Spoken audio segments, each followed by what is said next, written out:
I should say. They are two very nice people. They get along with everything, and they're very artistic, which is really great.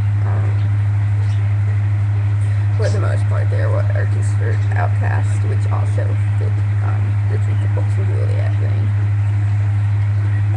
They're very talented people, and the band is really lucky to get them. So now we are now a 6-member band.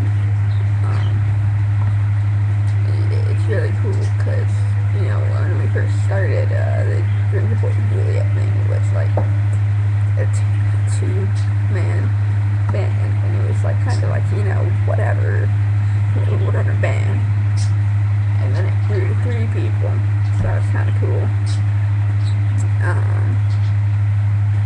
But yeah, and like, you know, well, like unfortunately the 3 people thing, 2 people were up in my home area, not my home state, this is my home state I am in, and then, so a few people knew about my band, and, you know, asked a few questions, like where do we play and stuff like that. I said unfortunately we're not, because of where a majority of the band was up there, you know, and in a different state, and like now it's the exact opposite, which is really cool.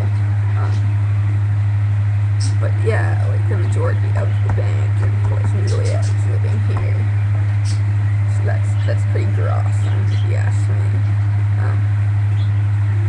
Yeah, so 4/6 of the band, or 2/3 of the band, is living here, which is totally awesome. Unfortunately, you know, like it grew into this big thing where we're actually writing the lyrics. We have track listings down, and right now we're gonna be waiting for drums to come in, and the guitar players are just starting, and you know, like it's pretty intense. Like, you know, unfortunately our first singer didn't exactly work out, and unfortunately she was also a guitar player. But you know, like us as a band, we don't like to talk bad about people.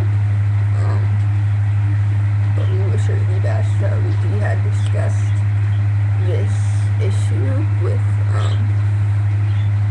the 3rd of the band that was up there and me, and how we would go about with our